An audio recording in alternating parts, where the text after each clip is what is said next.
Hello প্রিয় পাঠক পাঠিকারা, শুরু করছি উপন্যাস দি সাইলেন্ট ম্যানর, লেখিকা ডায়না এমরোজ লাকি, পর্ব 41, ভয়েস বাই আরবি। আহিরের ঘর থেকে বেরিয়ে হাঁটল মায়ের ঘরের উদ্দেশ্যে। রাফিদ রাত 8টার পরই ঘুমিয়ে পড়েছে। সকাল থেকে সে অনেক কেটেছে, ক্লান্ত শরীর। মীর তখন ডাকলে ওঠেনি। আহির যেন মর্মাহত হয়ে পড়েছে। মীরের মনটা উদাসীন হয়ে আছে, কিছু ভালো লাগছে না, শুধু ভাবছে কি যেন কি হবে। মনটা আপাতত সব পরিষ্কার করতে হবে। মায়ার উল্টাপাল্টা কথা শুনলে নিশ্চয়ই মন ভালো হবে ভেবে তার ঘরের দিকে এগোচ্ছে। যেতে যেতে পথে দেখা হয় বুলবুলের সাথে। মধ্যরাতে জল খাওয়ার অভ্যাসটা ওর আজও যায়নি। তখন জল খেতে উঠে দেখে জগে জল নেই। জল নিতে নিচে রওনা হতেই মীরের সামনে থমকে দাঁড়ায়। মীরও দাঁড়িয়ে যায়। তাদের প্রথমে চোখাচোখি কথা হয়। বুলবুল মীরের পথ ধরে সামনে তাকালো। সামনে মায়ার ঘর। তার ঘরে যাচ্ছে বুঝে আবার প্রশ্ন করলো, আবার কি মতলব আপনার? মীর যেন বুলবুলের প্রশ্নে ক্লান্তি অনুভব করলো। শরীরের ভাঁজ ভেঙে বলল, ম্যাচ খেলতে যাচ্ছিলাম। আর কোনো প্রশ্ন? কিন্তু একদিনে এতবার? তো সমস্যা? না, আমি কি আসবো? আমার গোলকিপারের দরকার নেই, আমি একাই সব, বলে মীর বুলবুলকে ছেড়ে এগোলো। মীর মায়ার ঘরের সামনে এসে থামে। হাতে সিগারেট ফেলে দেয় মেঝেতে। পা দিয়ে পিষে ফেলল। মায়ার ঘরের দরজা খোলা, ভেতরে বাতি নেভানো, কয়েকটা মোমবাতি জ্বালিয়ে রাখা। সে ধীরে স্থির পায়ে ঘরের ভেতর প্রবেশ করলো। মোমবাতির আলোয় ঘরটা মৃদু আলোকিত। মীরের চোখ দুটো মায়াকে খুঁজছে। বিছানায় তাকালো। কম্বল জড়ো করা, নিশ্চয়ই ঘুম আসছে। মীর বিছানার সাথে ঘনিষ্ঠ হয়ে দাঁড়িয়ে পড়ল। মায়ার পাশে বসে। মায়া কম্বল মুড়ি দিয়ে ঘুমাচ্ছে। মীর তা দেখে বলল, আজ কম্বল মুড়ি দিয়ে ঘুমাচ্ছে?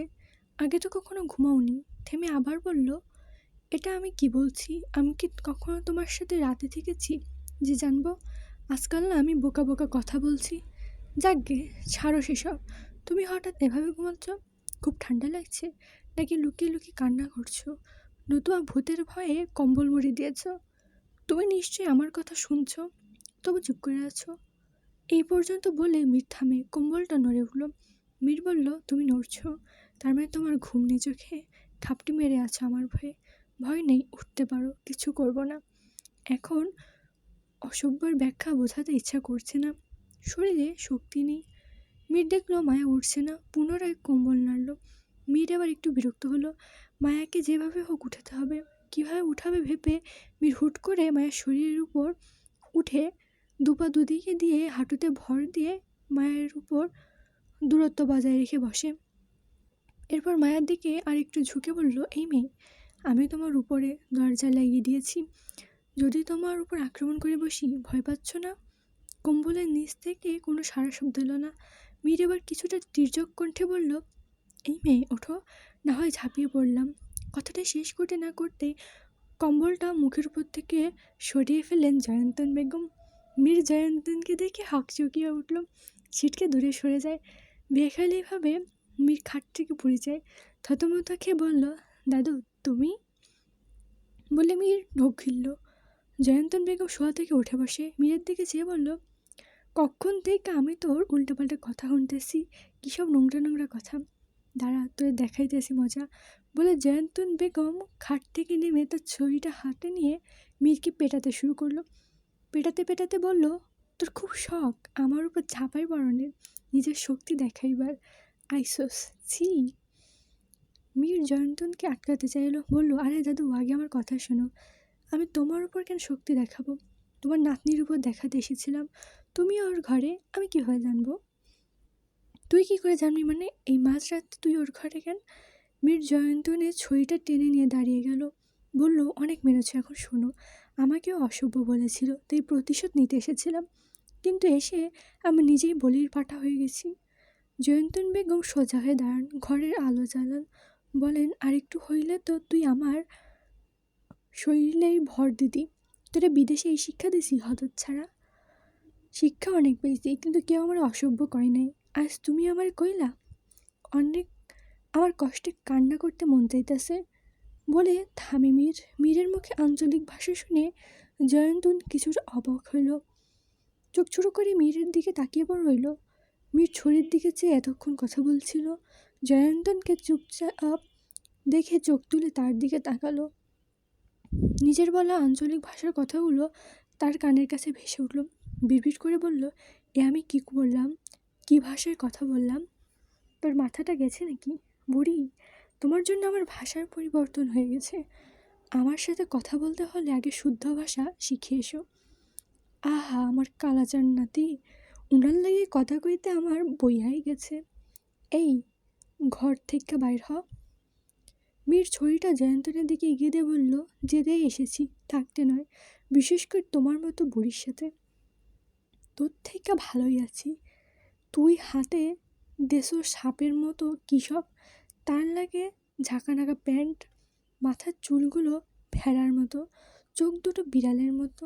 তারপর তো তোরে আমার লগে মানায় না, বাদরের মতো লাগতাছে। মীর ভেঙচি কেটে বলল, তোমার সাথে মানাতেও চাই না, আমার ভার সহ্য করতে পারবে না। এতটুকু বলেই জয়ন্তন পুনরায় ছড়ি দিয়ে মীরকে মারা শুরু করলেন। বললেন, ঘর থেকে বাইর হ, মুখে কিছু আটকায় না। মীর আর কিছু না বলে দ্রুত পায়ে ঘর থেকে বের হয়। জয়ন্তন ঘরের ভেতর থেকে দরজা লাগিয়ে দেন। মীর হাঁটুর উপর হাত রেখে তাতে নিজের ভর রেখে দম ছাড়ল। লক্ষ্য করলো তার পিছনে কেউ। ঘুরে তাকালো, বুলবুল জগ হাতে দাঁড়িয়ে আছে। মীর তাকাতে তার দিকে এগিয়ে আসলো। মীর নিঃশ্বাস ফেলে বলল, তুই আজও এখানে? আপনি বললেন না ম্যাচ খেলবেন, তাই আগে থেকে জল নিয়ে দাঁড়িয়ে আছি। আপনি খুব হাঁপাচ্ছেন, নিন জল খান। বুলবুল জলের জগটা এগিয়ে দিল। মীর কটমট চোখে ওর দিকে তাকালো। মীর জলটা খেয়ে ফেলল। বুলবুল বলল, খেলায় কে জিতল? মীর কিছুক্ষণ আগে অপমানিত হয়েছে, তার দাদির কাছে ধরা খেয়েছে। বুলবুল কে সে বলতে চাইছে না, কিন্তু আন্দাজ করতে পারছে বুলবুল সব শুনেছে। তবু নিজের মনোভাব ধরে রাখার চেষ্টা করে বলল, কে জিতবে? ওই বুড়ি জিতেছে, এটা ব্যাপার না। বুড়ি মানে? ম্যাচ খেলা হলো না? মীর মাথা নাড়ালো না। বুলবুল জগটা মীরের থেকে নিয়ে বলল, তাহলে জল খেয়ে কী করবেন? শুধু শুধু জলটা শেষ করলেন। ধরা খেয়েছেন আপনার দাদির কাছে। মীর নিশ্চুপ ভঙ্গিতে মাথা নাড়ালো, হ্যাঁ। বুলবুল সশব্দে হেসে উঠল। হাসির সময়টা দীর্ঘ হয়। মীরের শরীর জ্বলে উঠল ওর হাসি দেখে। বুলবুল হাসি থামিয়ে বেশ কৌতূহলী ভঙ্গিতে বলল, আচ্ছা, ম্যাচ খেলাটা কি? মানে এর আগে কখনো শুনিনি এর নাম। মীর কোনো জবাব না দিয়ে বিরক্তি হয়ে হাঁটতে শুরু করলো। বুলবুল তার পিছু নিল। পেছন থেকে প্রশ্ন ছুড়ল, বলুন না, ম্যাচ খেলার মানে কি? মীর থ মেরে দাঁড়িয়ে বলল, থাইল্যান্ডের এক ধরনের খেলা হয়, ওটাকে ম্যাচ খেলা বলে। চলুন আমি আর আপনিও ওটা খেলি। আমি কখনো খেলিনি। বুলবুলের মুখে কথাটি শুনে মীর কপাল চাপড়িয়ে ছাদের দিকে চলে যায়। ছাদে এখনও বসে আছে মায়া ও তৃষা। তৃষা রাত জাগতে চায়নি। মায়ের জোড়াজড়িতে বাধ্য হয়ে ছাদে বসে আছে। মায়ের ঘুম নেই আজ। রাত পোহালে বিয়ের তর্জমা। রাত শেষের দিকে এসেছে। ওকেও মায়া বেশ কিছুক্ষণ আগে ডেকে এসেছিল, চা চেয়ে এসেছিল। মাথা ব্যথা করছে সে কখন থেকে মায়ার। তখনই শেফালিকে ডেকে চা তৈরি করতে বলেছিল আদা দিয়ে। শেফালি চা এনে দেয় মায়াকে।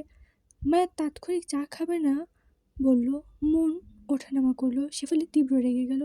মাঝরাতে ওর ঘুম ভেঙেছে, তার উপর রাত করে চা করতে হয়েছে, এখন খাবে না বলছে। মায়ের চোখের জল বিসর্জন দিচ্ছে। মীরকে তার মনের কথা সরাসরি বলবে কিনা ভাবছে। আত্মসম্মান বোধের কথা চিন্তা করে আবার নিজেকে গুটিয়ে নিচ্ছে। ভালোবাসা যেখানে সেখানে আত্মসম্মান বোধ আগে। মায়ের সত্তা তাকে প্রশ্ন করলো, জবাব যেন মিলছে না। শেফালি মায়ের দিকে এগিয়ে গেল। চাটা খান, মাথা ব্যথা কমবে। না খাইলে আমার কষ্ট বৃথা যাইব। উফ, একা ছাড় আমায়, তোর চা তুই খা। এখনও চা অনেক গরম। শেষবার জিগামু, খাইবেন না? শেষবার জিজ্ঞেস করবি সেটাও আবার বলে দিচ্ছিস, যা এখান থেকে। শেফালি বিদ্যুৎ গতিতে ছুটে চলল ছাদ থেকে নিচে। ছাদের দরজার কাছে এসে মীরের সাথে ধাক্কা খেয়ে শেফালি পড়ে যায় মেঝেতে। মীর ব্যস্ত পায়ে ছুটছিল। তখন জয়ন্তনের সামনে লজ্জায় পড়েছিল। মেজাজ বিগড়ে আছে, সেই ক্রোধ যেন তার হাঁটার গতির উপর ছিল। শেফালি পায়ে ব্যথায় কুকড়ে উঠল। ও মা গো বলে চেঁচিয়ে ওঠা শব্দ। মায়া আর তৃষা এগিয়ে গেল। মীর মাথায় হাত দিয়ে বলল, আজকে সকালে ঘুম থেকে উঠে কার মুখ দেখছিলাম কে জানে। পরক্ষণই মনে পড়ল, আজ রাত শেষ প্রায়, আগামী দিন ইতিমধ্যে হাজির। সে হয়তো সে তো নির্ঘুম কাটিয়েছে। পুনরায় মীর মায়াকে শুনিয়ে শুনে বলল, ধাক্কা গেলাম তো খেলাম, অন্য কারোর সাথে খেলে ভালো হতো। মায়া মীরের মুখোমুখি হয়ে দাঁড়ালো। এত রাতে এখানে কি, আর শেফালিকে ধাক্কা দিলেন কেন? আমি ওকে ধাক্কা কোথায় দিলাম, বরং ও এসে আমার গায়ে পড়েছে। শখ কত! আমার মতো সুদর্শন পুরুষকে সবারই মনে লাগে। ও না হয় একটু দেহে লাগাতে চেয়েছে। আপনি খুব বাজে। লেখা আছে কোথাও? আপনার সারা শরীরেই লেখা। শুনে মীর পরনের জ্যাকেটটা খুলতে চাইলো, বলল, তাহলে কাপড় খুলে দেখাচ্ছি। ছি, চলে যান এখান থেকে। আপনার জন্য কোনো শান্তি পাচ্ছি না। তোমাকে চির শান্তি দিতে এসেছিলাম, কিন্তু ঘুরে ফিরে শয়তানের সাথে দেখা হয়েছে। মায়ের ঠোঁট চেপে হেসে বলল, দাদুর সাথে নিশ্চয়ই দেখা হয়েছে। আমার ঘরে গিয়েছিলেন, আমাকে বলা কথাগুলো ওনাকে বলেছেন। উনি আপনাকে নিশ্চয়ই লাঠিপেটা করেছে। মায়া এক নিঃশ্বাসে এসে কথাগুলো বলল, খুব উৎফুল্লের সাথে। বলা শেষে হেসে উঠল।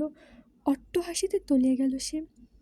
মীর মায়ের মুগ্ধকর হাসি দেখে নেশা ভরার চোখ জোড়া নিয়ে এসেছিল মায়াকে ধমকাবে বলে, কিন্তু তার মসৃণ স্নিগ্ধ হাসিতে তার রাগ গলে গেল মোমের মতো। তার ঠোঁটে এক চিলতে হাসি ভেসে উঠল। মায়া হাসি মাখা মুখটি একদিকে সরিয়ে নিল। মীর ঘাড় কাত করে সেদিক পানে চেয়ে দেখছে। মীর দুটোর সরু করে শ্বাস ছেড়ে বলল, মায়াবতী, এভাবে হেসো না। তোমার আগুন মাখা হাসিতে যেন হৃদয় গলে যায়। মায়া হাসি থামিয়ে দিল, মীরের দিকে ঘুরে তাকালো। মীর তাৎক্ষণিক নিজের বক্তব্য ঘুরিয়ে ফেলতে চাইল। এটা তোমাকে বলিনি, একজন লেখিকার কথা। শেফালি ও তৃষা ছাদে চলে যায়। মায়া চিলে কোঠার পাশে এসে দাঁড়ালো, আলগোছা দেয়ালের সাথে হেলান দিয়ে। মীর তার সামনে পায়চারি করলো কিছুক্ষণ। এরপর সেও দুহাত সম্মুখে রেখে দেয়ালের সাথে মায়ের পাশে দাঁড়ালো। মায়া তার দিকে চেয়ে শীতল কণ্ঠে বলল, আমার হাসির প্রশংসা করছিলেন? একদমই না। আমি মীর কোনোদিন মেয়েদের প্রশংসা করি না। তবে একজন আছে যে যে আমার অনেক পছন্দ করে। কে সে? আছে, মাস্টারের বড় ছেলে। আমাকে অনেক পছন্দ করে, কিন্তু কোনো দিন আমার বাবার ভয়ে বলতে পারিনি। হয়তো আমার বিয়ে হয়ে যাওয়ার জন্য কষ্ট পাচ্ছে। একদিন তো আমার হাত পর্যন্ত ধরেছিল। আমার হাত নাকি খুব নরম, সেটাও বলেছিল। মীর ভ্রুকুচকে কিছুক্ষণ তাকিয়ে রইল। মায়া লক্ষ্য করলো মীরের অভিব্যক্তি। মনে হচ্ছে সে কোনো কারণে রেগে গেছে হঠাৎ।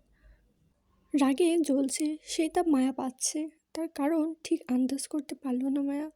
তবু আগ বাড়িয়ে প্রশ্ন করে, আপনি রেগে যাচ্ছেন মনে হচ্ছে? কোথায়? না তো, বলে স্বাভাবিক ভঙ্গিতে হাঁটার চেষ্টা করছে। মায়া প্রসঙ্গ বদলে বলল, তখন নিশ্চয়ই দাদুর মার খেয়েছেন। তুমি মার খাইয়েছ, এর শোধ আমি তুলব। অপেক্ষায় রইলাম। আমিও অপেক্ষায় আছি সেই উত্তম সময়ের, বলে ঠোঁট বাঁকিয়ে হাসে মায়া। তার হাসির কারণ মীর ধরতে পারল না। মীর তার সামনে গিয়ে বলল, খুব মজা পাচ্ছ তাই না? কণ্ঠে যেন মীরের সুর মাখা। মায়া কিছু না বলে পুনরায় বলল, সত্যি হাসি পাচ্ছে। মীর বাঘ, হেন তেন কত কি বলেছিলেন। থেমে আবার হাসে মায়া। মীর তাকিয়েছে বিনা পলকে। মায়া মীরের দৃষ্টি লক্ষ্য করে বলল, ওভাবে দেখছেন কেন? তোমাকে যতই দেখি ততই যেন দেখতে ইচ্ছা করে, তবুও দেখার তৃষ্ণা যেন মিটে না। সকাল ঠিক 8টা বাজে। সূর্যের দেখা তখনও মেলেনি। কিছুক্ষণ আগে একবার দেখা মিলেছিল ওর। মেঘের আড়াল থেকে কয়েক সেকেন্ডের জন্য উঁকি দিয়ে আবার লুকিয়ে যায়। চারিদিকে কুয়াশায় মুড়িয়ে আছে। দূরে দৃষ্টি ফেললে স্পষ্ট কিছু দেখা যায় না, কিন্তু যতটা কুয়াশায় দেমাগ ততটা শীতের তেজ নেই। অতিথিরা আসছে শহর থেকে। আগামীকাল মায়ের বিয়ে। বাড়ির ভেতরে এবং বাইরে দু জায়গায় রান্নার আয়োজন চলছে। এত এত অতিথি, সাথে সমস্ত অনুচরগণ। বিয়ে উপলক্ষে অনুচার আরও বাড়িয়েছেন আমজাদ চৌধুরী। গ্রাম এবং শহরের তার কিছু পরিচিত প্রশাসনের লোকজনদের আমন্ত্রণ করেছে। ওনারা আগামীকাল আসবেন, কেউ কেউ আজই এসেছে। আমজাদ চৌধুরী মায়ের বিয়ের আয়োজনে এতটুকু ত্রুটি রাখেননি। বাড়ি সাজানো থেকে শুরু করে মেয়ে সাজানো অবধি। তার একমাত্র কন্যা মায়া, তাকে এমনভাবে বিয়ে দিচ্ছেন, গ্রামের সমস্ত লোক শুধু তাকিয়ে থাকবে। গ্রামবাসীদের দেখায় প্রথম রাজকীয়ভাবে বিয়ের আয়োজন চলছে আলিমনগর জুড়ে। তারা এর আগে কখনো এমন আয়োজন দেখেনি। কেউ কেউ বলে এরকম উৎসবও দেখেনি। উঠানে হয়েছে শব্দে ঘুম ভাঙে মীরের। ভোর 6টার দিকে ছাদ থেকে ফিরে এসে চোখ বুজেছিল। মাত্র ঘুম ভাঙাতে তার রাগ উঠল। ঘরের দরজা হাট করে খোলা থাকায় বাইরের শব্দ যেন বাতাসে উড়ে এসে তার কানে বিচ্ছে। চোখ টিপ টিপ করে মেলে চারিপাশে তাকালো। আহির একটা বই হাতে পায়চারি করছে। মীর তার দিকে বিরক্তি নিয়ে তাকায়। গতকাল থেকে আধমরা মানুষের মতো আচরণ করছে, যা মীরের মোটেও ভালো লাগছে না। সে কম্বলের ছেড়ে উঠে পড়ল। পরনে শুধু স্যান্ডো গেঞ্জি, বালিশের পাশে রাখা টি শার্ট পরে নিল। তীব্র শীত থাকলেও তাকে যেন খুব সহজেই শীত ছুঁতে পারে না। খাট থেকে নেমে আহিরকে লক্ষ্য করে বলল, আমরা একটু পর বের হব। কোথায়? আহির বইয়ের পাতা থেকে চোখ সরিয়ে প্রশ্ন করল। যেতে যেতে বলবো, এখন চল নাস্তা করে আসি। আমি পরে খাবো, তুই যা। মীর আহিরকে জোর করলো না। সে হাত মুখ ধুয়ে বৈঠকখানায় আসে। বৈঠকখানায় বসে আছে আমজাদ, থমাস, গ্রামের কিছু মুরব্বীরা, সাথে প্রশাসনের লোক। আমজাদ ওনাদের সাথে কথা বলছে। মীর গিয়ে আশেপাশে সোফায় বসে। বসার ধরন এমন যেন সে বৈঠকের মূল বক্তব্য রাখবে। ঘাড় ঘুরিয়ে একবার রান্নাঘরের দিকে তাকালো। শালুক সহ অনেকে কাজ করছে। শালুকের হাতে চায়ের সাথে শেফালির কয়েক পদের তৈরি করা নাস্তা নিয়ে হাজির হলো বৈঠকখানায়। অতিথিসহ থমাস, আমজাদ ওনাদের নাস্তা দিল। শালুক একটা প্লেটের নাস্তা, এক কাপ চা নিয়ে মীরের কাছে এলো। তার পাশে বসে। মীরের চোখে দুটো মারাত্মক লাল। তা দেখে শালুক বলল, তোর চোখ লাল কেন? রাতে ঘুমাসনি? কতবার বারণ করেছি রাত জাগবি না? বলে শালুক নিজ হাতে মীরকে খাইয়ে দিতে শুরু করলো। মীর কিছু বলল না, ভাবছে গতকাল রাতের কাণ্ডের কথা। জয়ন্তন বোধহয় এখনও শালুককে কিছু বলেনি। বললে মীর ভীষণ লজ্জা পড়বে। মীর যে কোনো কারণে শালুকের সামনে লজ্জাবোধ করে।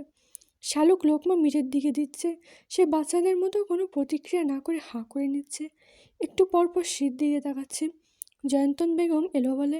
গতকাল রাতে তাকে সতর্ক করতে পারিনি। আর একটু ভয়ও হচ্ছে শালুকের জন্য। বলতে গেলে ভয়ের মাত্রাটাই বেশি। শালুক মীরের ভাব দেখে বলল, তোর কি গলায় সমস্যা হলো? কেন ছোটো মা, কথা বলছিস না কেন? খাচ্ছিলাম যে। বাবা, আমার ছেলে ভদ্র হলো কবে? অভদ্র কবে ছিলাম? তোমার মেয়েও আমাকে অভদ্র বলে। শালুক হাসলেন। তিনি যত্র করে মীরকে খাওয়াচ্ছেন। দৃশ্যটি দেখছেন থমাসন। তিনি শালুক আর মীরকে দেখে হাসলেন। মীর শালুককে পেয়ে যেন তার বাবাকে ভুলে গেছে। তবে এতে তার কোনো আক্ষেপ নেই, বরং খুশি হচ্ছে তিনি। তার ছেলেটা ছোট থেকে মা আদর থেকে বঞ্চিত। আজ তার মায়ের প্রতিচ্ছবি হিসেবে যেন শালুককে পেয়েছে। উনি আড়ালে হেসে চোখ সরালেন। মীর থমাসের চাহনি লক্ষ্য করছিল এতক্ষণ। মুখে লোকমা খাবার গিলতে গিলতে শালুকের দিকে চেয়ে নত চোখে বলল, ছোটো মা, একটা কথা বলবো? বল। শালুকের চোখ প্লেটে। মীর গলা পরিষ্কার করে ঢোক গিলে বলল, আমার বাবা, ওই যে থমাসন বসে আছে, ওনার স্ত্রী নেই, মানে আমার মা নেই। তুমি আমার মা, তাই না? এটা নতুন কি? তোর মা চলে যাওয়ার পর তো তোকেই আমি কোলে পিঠে মানুষ করেছি। হঠাৎ এই কথা কেন? আসলে ছোটো মা, তুমি সুন্দরী। আমার বাবা তো একাকী আছেন।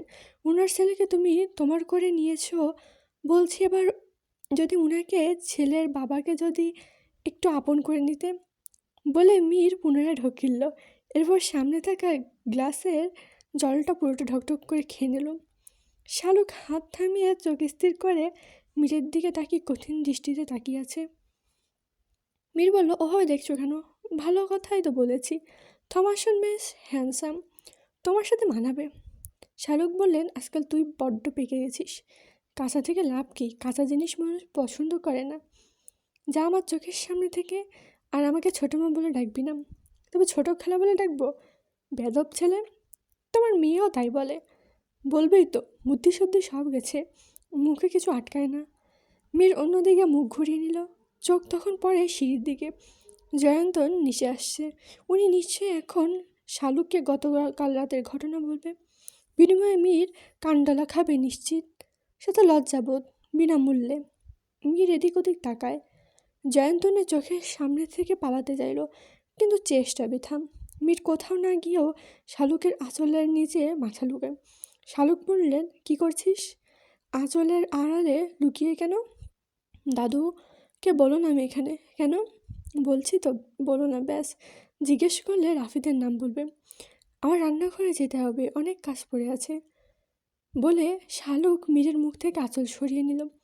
জয়ন্তন বেগম এসে পাশে বসে। জয়ন্তন শালুককে লক্ষ্য করে বলল, বৌমা, তোমার লাগে কথা আছে। তুমি যাও ছোটো মা, কোনো কথা নেই বলে মীর আলগোছে হাত ছুঁয়ে শালুককে রান্নাঘরের দিকে নিয়ে যায়। ফিরে আসে জয়ন্তনের কাছে, তার কানের কাছে মুখ নিয়ে বলে, শোনো বুড়ি, গতকাল রাতের ঘটনা তুমি ছোটো মাকে বললে তোমার অবস্থা করুণ করে ফেলবো। মানে যেটা তোমার নাতনির সঙ্গে করতে চেয়েছি ওটা তোমার সাথে করব। আহির ও মীর চৌধুরী বাড়ি ছেড়ে পূব দিকের রাস্তা দিয়ে হাঁটছে। তাদের নির্দিষ্ট কোনো গন্তব্য নেই, তবুও যেন হাঁটছে অজানা পথে। আহির বিরক্ত হচ্ছে পথ বা বাড়াতে। সে এখন ঘর থেকে বের হতে চায়নি। মীর জোর করেছে বলে বের হয়েছে। মীর কোথায় যাবে জিজ্ঞেস করলে বলেনি। আহির ও মীর গৌরীদের বাড়ি অতিক্রম করে হাঁটছে। আহির জিজ্ঞেস করলো মীরকে, আচ্ছা কোথায় যাচ্ছিস তুই? মাস্টারের বাড়ি। আবার ওই বাড়ি কেন? মাস্টারের বড় ছেলের সাথে দেখা করতে। কেন? ওনাকে মায়াকে পছন্দ করে, ওর হাত পর্যন্ত ধরেছে। তোর কি? মায়ের বিয়ে হয়ে যাচ্ছে, ওর জন্য তুই একটা ছেলের সাথে ঝামেলা বাঁধাতে এসেছিস? হ্যাঁ, অনেকদিন ধরে কাউকে মারধর করি না, আজ করতে ইচ্ছে করছে। মীর, চল না ভাই বলে তারা এগোয় মাস্টারের বাড়ির পথে। যেতে যেতে দেখা হয় রাফিদের সাথে। কারখানার কিছু অসম্পূর্ণ কাজ শেষ করে জলদি বাড়ি ফিরছিল অশ্বপের পৃষ্ঠে বসা। আহির মীরকে দেখে দাঁড়ালো, বলল, তোরা কোথায় যাচ্ছিস?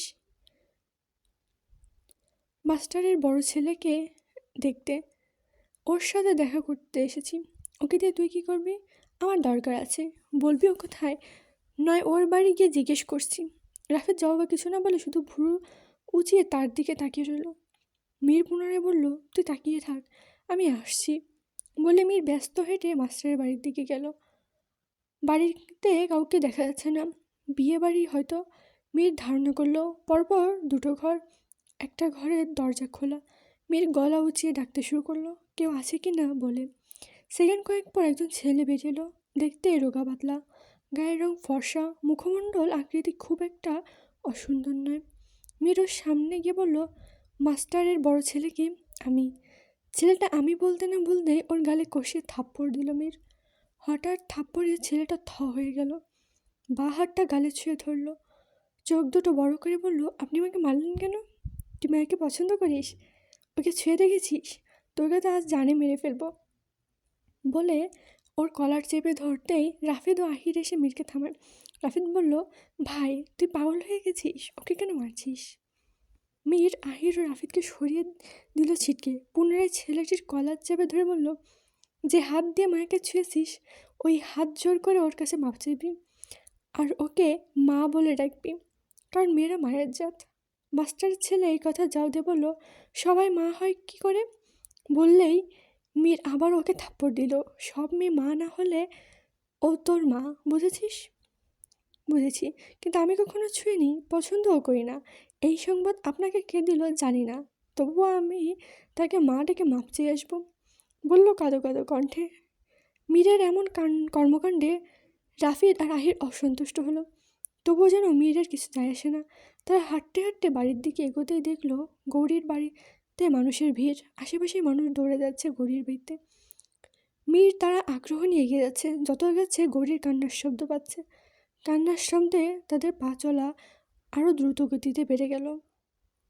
গিয়ে দেখলো উঠোনে খাটিয়ায় কারো মৃতদেহ রাখা, চাদরে মুড়িয়ে কাউকে চিরনিদ্রায় শায়িত করা হয়েছে। মীর পাশে বসে গৌরী পাশে বসে কাঁদছে, তার পাশে মায়া এবং উপস্থিত চৌধুরী বাড়ির অনেকে। গৌরীর কান্নার চারিপাশে হঠাৎ স্তব্ধ হয়ে গেল। আশেপাশে সবার চোখেই জল। এখান থেকে ঠিক কয়েক ঘন্টা আগে গৌরীর মা জীবিত ছিল, এখন তার পাশেই শুয়েছিল রাতে। গত কিছুদিন ধরে তার পেটটা চরমভাবে ফুলে গিয়েছিল। একজন হাকিম বলেছিল শরীরে অনেক রোগ, শেষমেশ লিভার নষ্ট হয়ে গেছে, ফলে পেট ফুলে গেছে। গত রাতে গৌরীকে তার মা বলেছিল, আমি মনে হয় বেশি দিন বাঁচব না, কিছু তো খাইতে পারি না, খাইলে হজম হয় না, আমার অনেক কষ্ট হয় রে মা, আমি দুনিয়া দিয়ে চলে যাবো। আমার মৃত্যুর কথা ভাইবা আমার কষ্ট হয় না, কষ্ট হয় যখন ভাবি আমি মরে গেলে তোর আপন বলতে কেউ থাকবে না। গৌরী শুধু নিঃশব্দে অঝরে কান্না করছিল, কিন্তু তার মাকে কিছু বুঝতে দেয়নি। প্রতিক্রিয়া তার মাকে নিশ্চিন্তে ঘুমাতে বলে। তার মাও ঘুমিয়ে যান। কে জানতো এটাই তার মায়ের শেষ ঘুম। গৌরী সকালে উঠে নাস্তা তৈরি করছিল। এরপর তার মাকে ডাকতে গেলে তার মা সাড়া দেয় না। গৌরী চিৎকার করে উঠেছিল তখন। কোথায় যাবে, কোন দিকে যাবে বুঝে উঠতে পারছিল না। মনে হয়েছিল গোটা দুনিয়ায় চাপ তার মাথার উপর এসে পড়েছে। তার চিৎকারে পথের মানুষ ছুটে আসে। তারা দেখলো সর্বহারা গৌরীকে। তাদের মধ্যে একজন গিয়ে চৌধুরী বাড়িতে খবর দিল তাৎক্ষণিক। গৌরী কাঁদছে, তার কান্না যেন আজ থেকে শুরু। বেঁচে থাকবে কি নিয়ে নিশ্চিত হয় না। তীব্র ব্যথা জমেছে বুকে। দুনিয়ার বুকে মা ব্যতীত আপন যেন কেহ নাই। কতই না ভালোবাসতো তাকে। গৌরী যখন ছোটবেলায় স্কুলে যেত, তার মা দীর্ঘ পথে থাকতো তার অপেক্ষায়। তার ফেরার সময় হলে রাস্তায় গিয়ে দাঁড়িয়ে থাকতো। গৌরী কোথাও বের হলে বারবার সাবধান করতো, মারে সাবধানে যাস, তোর কিছু হইলে আমার কি হইব। নিজে না খেয়ে তাকে খাওয়াতো। শহরে থাকতে যখন অন্যের বাসায় কাজ করতেন, তখন তার বাসা হতে যেখানে কাজ করতেন সেই বাড়ির দূরত্ব ছিল বেশ অনেকটা। তিনি গাড়ি ভাড়া বাঁচিয়ে সেই টাকা দিয়ে গৌরীর জন্য খাবার কিনতেন। নিজে ওষুধ না খেয়ে গৌরীর স্কুলের ফি দিতেন। গৌরীর এখনও মনে পড়ে সেই দিনের কথা। সে বেশিক্ষণ ঘুমিয়ে থাকলে তার মা এসে নিঃশ্বাস পর্যবেক্ষণ করতো, আর সে একা হাসত। আজ মনে পড়েছে সেই দিনগুলো। তার মায়ের সাথে কাটানো মুহূর্তগুলো চোখের সামনে ভেসে উঠছে। তার মায়ের কণ্ঠস্বর ভেসে উঠছে কানের কাছে। তার চোখের সামনে তার মায়ের নিথর দেহটা কি কত শান্তিতে ঘুমিয়ে আছে, অথচ তার বুকটা যেন জ্বলে পুড়ে ছারকার হয়ে যাচ্ছে। মায়ের মতো আর কে হবে? কাকে মা বলে ডাকবে? কে তার ভালো মন্দের খোঁজ নেবে, জিজ্ঞেস করবে? আর যে তার কেউ রইল না। গৌরীর মা চলে গেছে তাকে ছেড়ে। তার থেকেও কষ্ট হচ্ছে তার মা বেঁচে থাকাকালীন সময়ের কথা ভেবে। মানুষটি রোগে ভুগে কতটা ছটফট করেছে। মাঝে মাঝে বলতো, গৌরী রে, আমার পেটের মধ্যে অনেক যন্ত্রণা হইতেছে, অনেক ব্যথা হয়, পেট কখনো ফুলে যেতে তীব্র পরিমাণে। ওষুধ খেলে কিছুটা কমতো, আবার ফুলে যেত। এভাবেই তিলে তিলে শেষ হলেন তিনি। হারিয়ে গেছেন প্রাণপ্রিয় মেয়ের থেকে। আর যে চাইলেও তার আদরের কন্যার খোঁজ নিতে পারবেন না, ফিরে আসবেন না সে ভেবে বাঁধ ভাঙার মতো কান্নার অথয় জ্বলে হারিয়ে যাচ্ছে গৌরী। চারিপাশের কিছু মহিলারা বলাবলি করছে, মায়ের মতন কেউ হয় না। আজ গৌরীর মাও নাই, কেমন ছটপট করতেছে। আর কেউ থাকতেও মূল্য বোঝে না। তাই তো লোকে কয়, মায়েরে মূল্য দাও, মা একবার গেলে আর এই মায়ের মতো কাউরে পাইবা না। একবার চলে গেলে আফসোস ছাড়া আর কিছু থাকবো না। আফসোস শব্দটা যা এলো গৌরীর কানে। আজ তার আফসোস হচ্ছে, তার মায়ের জন্য কিছু করতে পারেনি। চোখের সামনে শুধু ঠুকরে ঠুকরে মরতে দেখেছে তার মাকে। করে ফিসফিস করে বলল, মারে, চলে গেলে আমায় ছেড়ে আমায় এত বড় শাস্তি দিলে। পৃথিবীর মায়া ত্যাগ করার আগে একবার আমার সংবাদ দেওয়া যেত না? তবে আমিও দুনিয়ার মায়া ত্যাগ করতাম। ও মা, স্বার্থপরের মতো আমায় রেখে না গেলেও পারতে। আমি আজকে দুনিয়ার বুকে চিরতরে একা হয়ে গেলাম। আমার নতুন এক পরিচয় তৈরি হয়েছে, আমি এতিম। গতকালও আমি এতিম ছিলাম, তবে যেন এতিমের মতো অনুভূতি হতো না। একটা শক্তি তেজ ছিল আমার মধ্যে। আজ যেন সব কিছু বিসর্জন দিয়ে দিতে হচ্ছে, না চাইতেও। আমার ভেতরে আর কোনো শক্তি রইল না মা। হয়তো দুনিয়ার বুকে আমিও আর থাকতে পারবো না। চলে আসছি শীঘ্রই তোমার কাছে। গৌরীর চোখের জলে ডুবে যাচ্ছে যেন সব কিছু। মায়া গৌরীকে জড়িয়ে ধরে রেখেছে। তার মায়ের শেষ বিদায়ের আয়োজন করার জন্য আমজাদ চৌধুরী ব্যতীত কেউ নেই। উনি রাফিদকে লক্ষ্য করে বললে, গৌরীর মায়ের শেষ বিদায়ের ব্যবস্থা করো। বলে থিমি একবার জয়ন্তনের দিকে তাকালো। হৃদয়টা ভার হয়ে গেছে তার।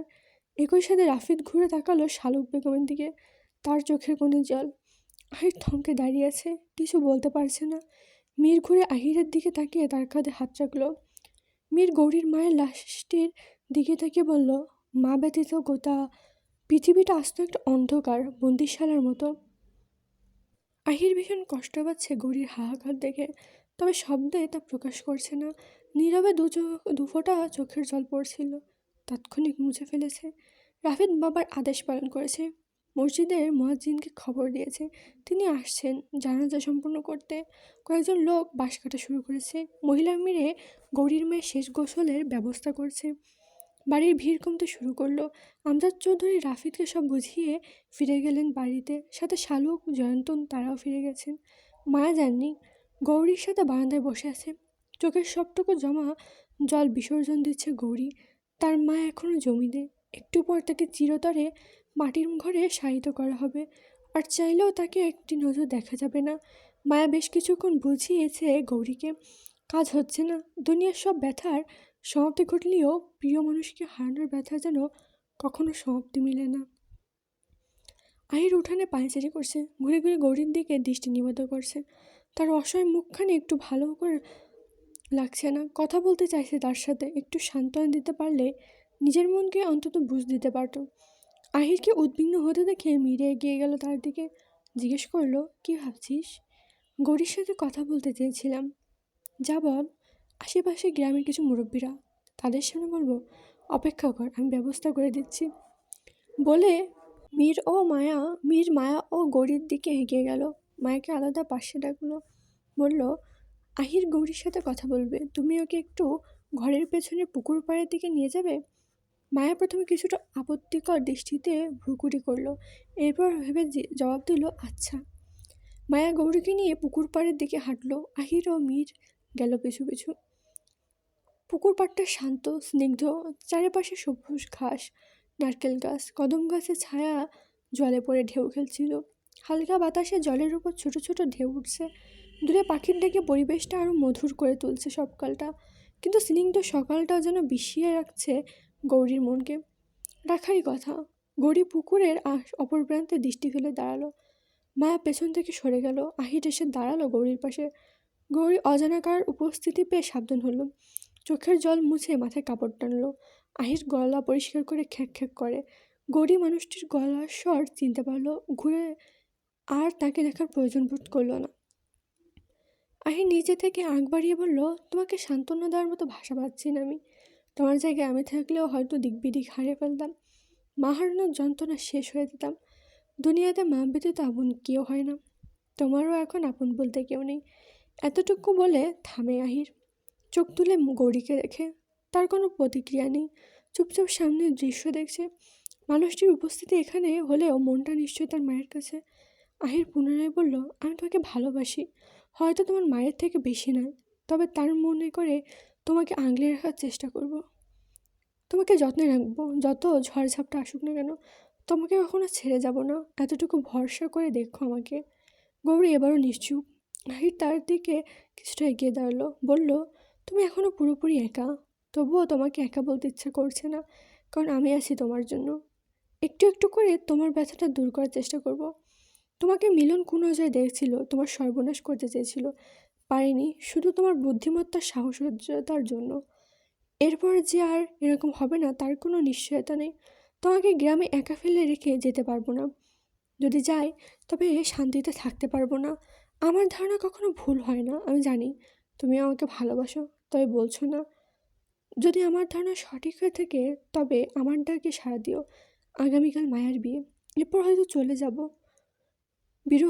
বিরতি নিয়ে আহির কণ্ঠে স্পষ্ট কান্না। ফের বলল, তোমার সিদ্ধান্তের জন্য অপেক্ষা করব। আহির চলে গেল। মীর ঘুরে তাকাল আহিরের দিকে, যাওয়ার পানে চেয়ে থাকলো কিছুক্ষণ। মায়া দূরে দাঁড়িয়েছিল, তার কাছে এসে বলল, ভাইয়া যাওয়ার পানে দেখছিলি? তুই নিশ্চয়ই ভাইয়াকে পছন্দ করিস। সে কিন্তু খুবই ভালো মানুষ, অন্তত মীরের মতো বাজে না, একাধিক মেয়ের পিছনে ছোটাছুটি করে না। তোর এখন কেউ নেই, গ্রামে থাকাটা খুবই ঝুঁকিপূর্ণ হয়ে যাবে। তাকে বলে বিয়ের আয়োজন করি। তার বাবা মা আসুক, তোকে এক দেখাতে আশা করি পছন্দ করে ফেলবে। এরপর তার সাথে শহরে চলে যাবি। আর আজকেই তুই আমার সাথে যাবি, একা একা থাকলে কেঁদে মরবি। গৌরী মায়ের জানাজা সম্পন্ন হলো। তার মাকে কবরে শায়িত করা হয়। পুরুষেরা তাদের কাজ শেষ করে যার যার পথে ফিরে যায়। গৌরী দূর থেকে দাঁড়িয়ে মায়ের কবরটা দেখছে। চিরনিদ্রায় আজ তার মা, ডাকলেও আর সাড়া পাবে না। তার দুনিয়ার সব অভাব পূরণ হলেও মায়ের অভাব যেন গৌরী পূরণ হয় না। এই শূন্যতা ধীরে ধীরে শেষ করে দেয় এক অসহায় সন্তানকে। আজকের পর্ব এই পর্যন্তই। পরবর্তী পর্ব আসবে খুব দ্রুত। আর কেমন হয়েছে অবশ্যই জানাবেন। যারা দি সাইলেন্ট ম্যানের গল্পটা শুনেন তারা কেউ কমেন্ট করেন না, এটা খুবই আসলে কষ্টজনক।